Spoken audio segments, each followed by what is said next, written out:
नमस्कार बच्चों, मेरे YouTube channel ABC smart classes में आपका दोबारा स्वागत है। आज हम इंडियन इकोनॉमिक्स का चैप्टर नंबर 3 कृषि की विशेषताएं, समस्याएं और नीतियों का पार्ट नंबर 5 कर रहे हैं। इस पार्ट में हम पढ़ेंगे हरित क्रांति क्या है, हरित क्रांति की बेनिफिट क्या है और इसकी सीमाएं क्या है। तो वीडियो शुरुआत करने से पहले मैं आपको दूँ, अगर आप पहली बार मेरी वीडियो देख रहे हैं तो प्लीज़ इस चैनल को सब्सक्राइब कर दें और बेल आइकन भी दबा दें, ताकि आपको जब भी इंडियन इकोनॉमिक्स या इकोनॉमिक्स संबंधित हम वीडियो अपलोड करेंगे तो उसका नोटिफिकेशन आपको सबसे पहले मिल जाए। ठीक है, तो हम शुरुआत करते हैं इस वीडियो की। इसमें 5वां पॉइंट दे रखा है कृषि संबंधी सुधार। अब बेटा कृषि संबंधी सुधार क्या है? हरित क्रांति। बेटा हरित क्रांति का मतलब होता है हमारे देश के अंदर जो ग्रीन रेवोल्यूशन है, मतलब फसल की उत्पादकता में वृद्धि लाना, उसको हरित क्रांति का नाम दिया गया था।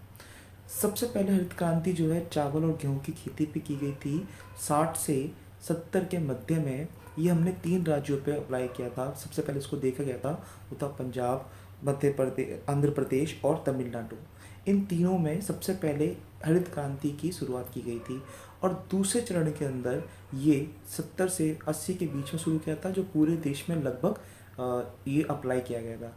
इससे हमारे देश के अंदर एक बहुत बड़ा चेंज आया, जिससे कि हम आत्मनिर्भर बन गए।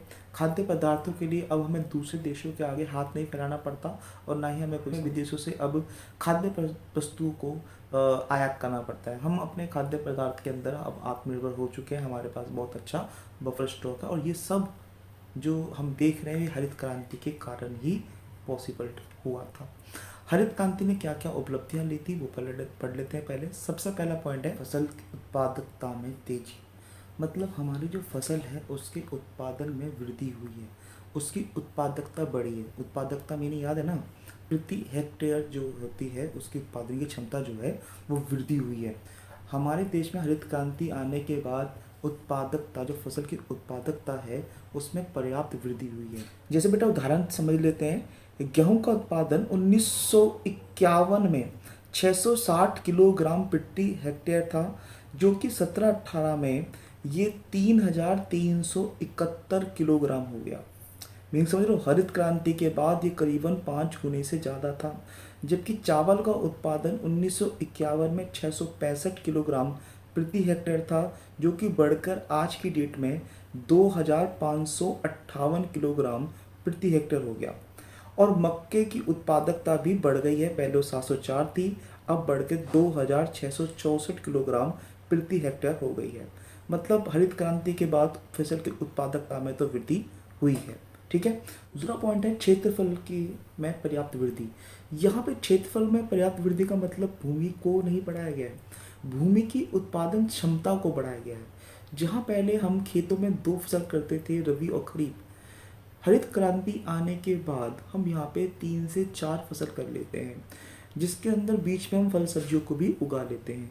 क्योंकि अब हम रासायनिक पदार्थ HYV की बीज को यूज़ करते हैं, जिससे कि फसल के बनने में, तैयार होने में जो पहले अधिक समय लगता था, अब वो कम समय में तैयार हो जाती है और हम 2 से अधिक खेती कर पाते हैं। तो क्या हुआ, क्षेत्रफल में वृद्धि हो गई एक तरीके से। तो यहाँ लिखा है अधिक उपज वाले तकनीक HYV बीजों और रासायनिक खाद का प्रयोग से फसलों के बोने और काटने के समय के बीच समय के अंतर को काफ़ी मात्रा में कम कर दिया है और फसल की पैदावार जो है वो बढ़ा दी गई है।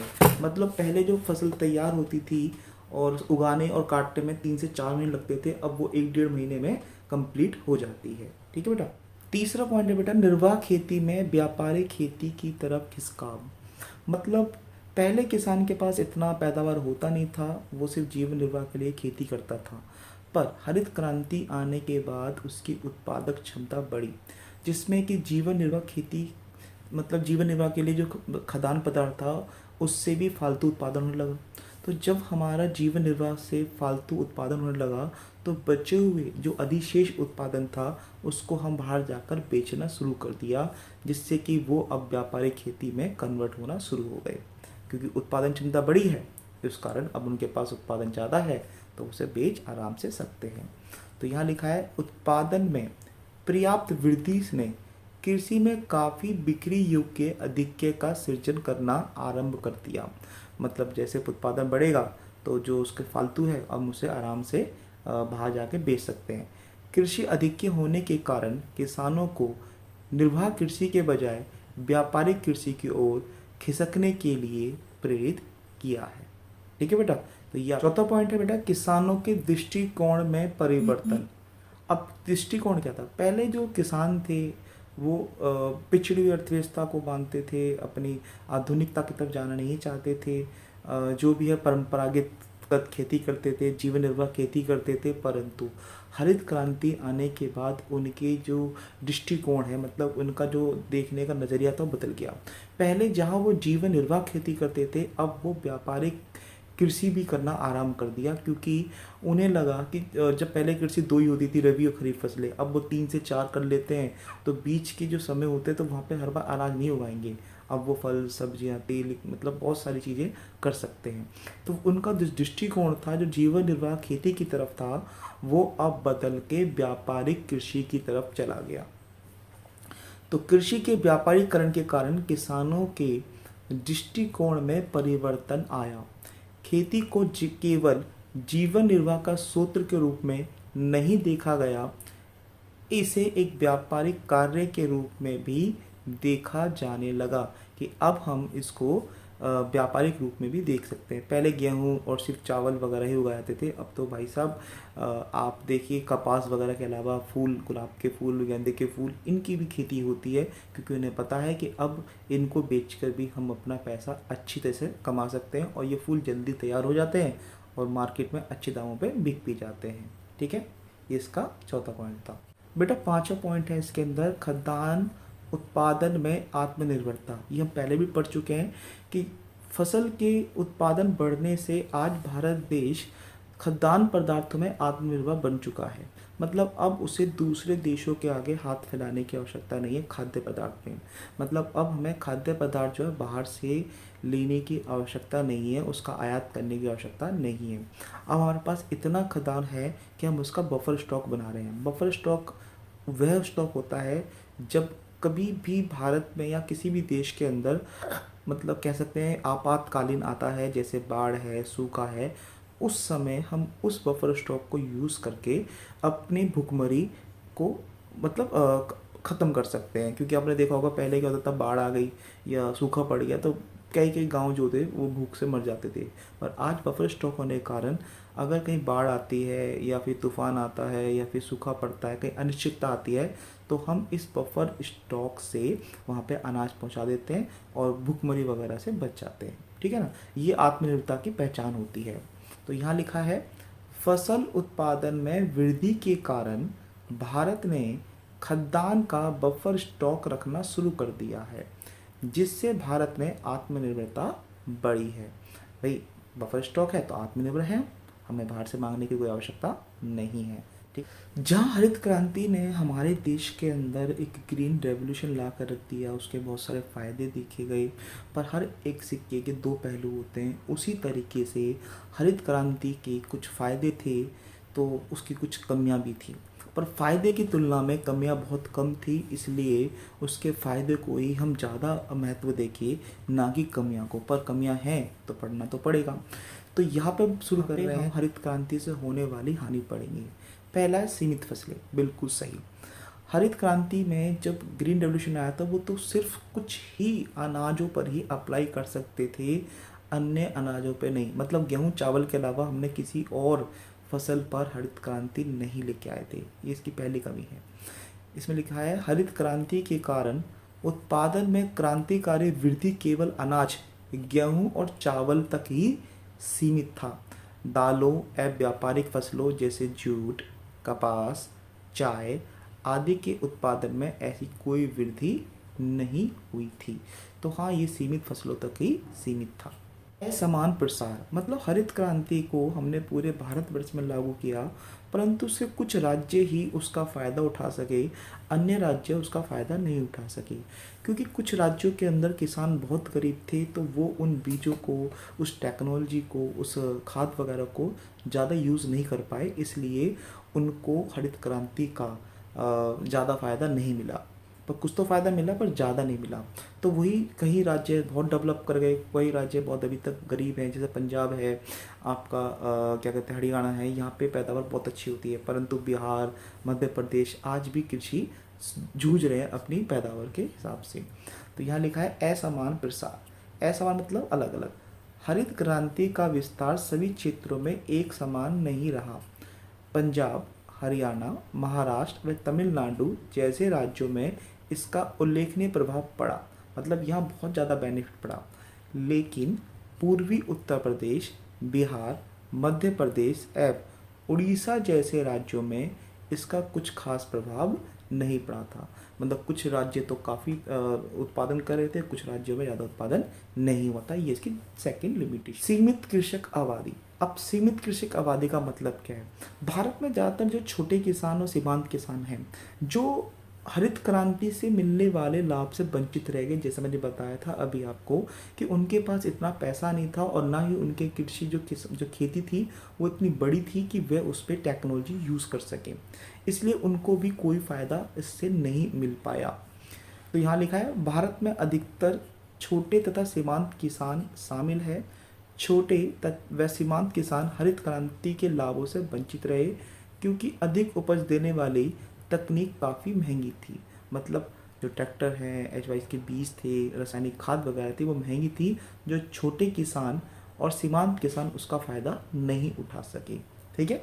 चौथा इसकी कमी थी आर्थिक विषमता। आर्थिक विषमता का मतलब जो अमीर हैं और गरीब हैं उसके बीच में बहुत बड़ी खाई थी। अब इसमें क्या हुआ आर्थिक विषमता के कारण कि जो अमीर लोग थे उन्होंने हरित क्रांति को बहुत जल्दी अडॉप्ट कर लिया। उन्होंने ट्रैक्टर ले आए, रासायनिक खाद ले आए, अच्छी क्वालिटी के बीज ले आए एच-वाई-वी के। तो वो जो अमीर थे वो और ज़्यादा अमीर हो गए क्योंकि पहले उन्होंने हरित क्रांति अपना ली, हरित क्रांति नियम लागू, उनका पैदावार बढ़ी और अमीर हो गए। तथा जो निर्धन थे वो गरीबी के कारण हरित क्रांति को अपना नहीं सके क्योंकि उसमें उनके पास इतने पैसे ही नहीं थे कि वो हरित क्रांति की टेक्नोलॉजी को अपना सकते, जैसे ट्रैक्टर है, ट्यूबवेल वगैरह नहीं अपना पाए, महंगे बीज नहीं ले पाए, इसीलिए ना अपनाने के कारण वह और ज़्यादा गरीब हो गए। और जब उन्हें ऋण नहीं मिला तो ऋण की माफ़ी या वगैरह कारण बेचारे आत्महत्या भी करने लगे क्योंकि उनके पास इतना पैसा ही नहीं था कि वो उस चीज़ को चुका सकते। ठीक है। तो यहाँ लिखा है हरित क्रांति के कारण पिछले कुछ समय में आर्थिक विषमता बढ़ी है। बिल्कुल सही बढ़ी है। अमीर और अमीर हो गया है तथा निर्धन और निर्धन हो गया है। और निर्धन के पास जो वो ऋण ले लेता है तो ऋण अगर माफ़ नहीं कर पाते तो जैसे जो काम है वो भी कर रहे हैं। हमारे देश में बहुत सारे किसान जो होते हैं वो हर साल आत्महत्या कर लेते हैं क्योंकि उनके पास इतने पैसे ही नहीं होते कि वह अपने ऋण की भुगतान भी दे सकें। तो ये भी हरित क्रांति कारण हुआ कि अमीर वर्ग जो है और अमीर हो गया और गरीब वर्ग जो है और गरीब हो गया। नेक्स्ट टॉपिक जो बनता है वो ये है क्या भारत को एक नई मतलब एक और नई हरित क्रांति की आवश्यकता है।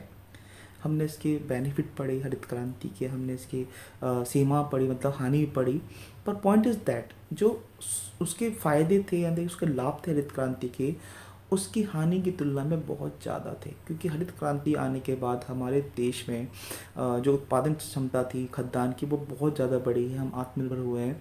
पर उसको हम नज़रअंदाज नहीं कर सकते कि गरीबों की भी थोड़ी बहुत अवहेलना की गई है, परंतु उसके जो फ़ायदे हैं उसके मुकाबले उसके नुकसान ज़्यादा नहीं हैं। इसीलिए एक क्वेश्चन उठता है आज की डेट के हिसाब से, क्या हमें एक और ग्रीन रेवोल्यूशन है कि हरित क्रांति की आवश्यकता है क्या नहीं। तो बेटा अगर आपसे ये पूछा जाता पर्सनली ओपिनियन पूछा है तो आप कहोगे हाँ हमें देश में एक और हरित क्रांति होनी चाहिए। ठीक है, हमें हरित क्रांति की आवश्यकता है। क्यों आवश्यकता है इस पर पढ़ लेते हैं। पहला टॉपिक है भारत में हरित क्रांति की आवश्यकता क्यों है। भाई इसके पीछे बहुत सारे रीज़न हैं। पहला रीज़न पढ़ लेते हैं। हमारे उत्पादकता स्तर अन्य देशों की तुलना में बहुत कम है। मतलब हरित क्रांति आने के बाद उत्पादन तो बढ़ा, हमारा उत्पादक शक्ति तो बढ़ी, परंतु आज भी दूसरे देशों की तुलना में हमारी उत्पादन क्षमता जो है बहुत कम है, इसलिए हमें न्यू हरित क्रांति की आवश्यकता है। दूसरा है हमारे खाद्यान्न के स्टॉक अनिश्चित बिंदु पर हैं। मतलब ये कि हमारे जो खाद्यान्न के स्टॉक हैं उसका एक निश्चित बिंदु नहीं है कि इस साल इतना करना है, इस साल 400 किलो है, मतलब 400 टन 500 टन, नहीं, पता नहीं है, अभी निश्चित नहीं है। कभी बारिश हो जाती है तो स्टॉक ज़्यादा हो जाता है, मतलब बारिश होने पर ज़्यादा उत्पादन होता है, स्टॉक ज़्यादा हो जाता है। अब बारिश नहीं पड़ी तो कम उत्पादन होगा, तो वही स्टॉक भी कम होगा, मतलब कोई निश्चित बिंदु नहीं है।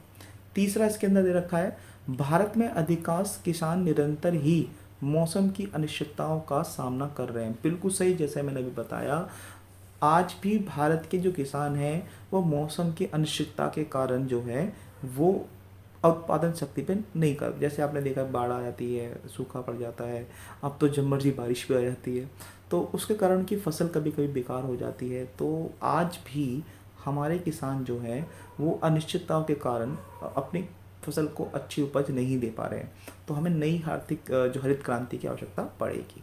चौथा लिखा हुआ है, किसानों को निरंतर ही बाजार को अनिश्चितताओं से अवगत कराया जाता है। मतलब किसान को हमेशा ही बताया जाता है कि भाई आपका जो सामान है वो कम रेट पे बिकेगा, ज़्यादा रेट पे बिकेगा, ये पता नहीं है, ये मांग पर डिपेंड करता है। जैसे आपने बहुत सारे लोगों को, किसानों को देखा होगा, वो अपनी सब्जियां वगैरह रोड पे फेंक के चले जाते हैं। क्यों? उनकी जो लागत होती है उगाने की, वो इतना पैसा भी नहीं मिल पाता बाज़ारों में, इसीलिए वो अपनी फसल को फेंक देते हैं। तो ये अनिश्चितता है कि भाई हमें नहीं पता कि हम जो उगा रहे हैं वो बाद में जाकर कितने रेट मिले। जैसे प्याज 100 रुपये किलो हो गई और किसान ने प्याज उगा दी, पर जब तक प्याज तैयार होकर आएगी हो सकता है मार्केट में उसका रेट बहुत ज़्यादा गिर जाए।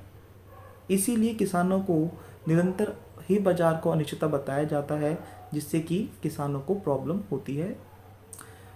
पांचवा पॉइंट है, ऋण माफी की एक आवर्ती आवश्यकता बन चुकी है। मतलब ये आज के हमारे भारत के किसानों को ये एक आदत हो चुकी है कि वो ऋण लें और सरकार उन्हें बार बार माफ़ करे। क्यों? क्योंकि वो ऋण तो ले लेते हैं पर भुगतान करने के लिए उनके पास ज़्यादा पैसा नहीं होता है।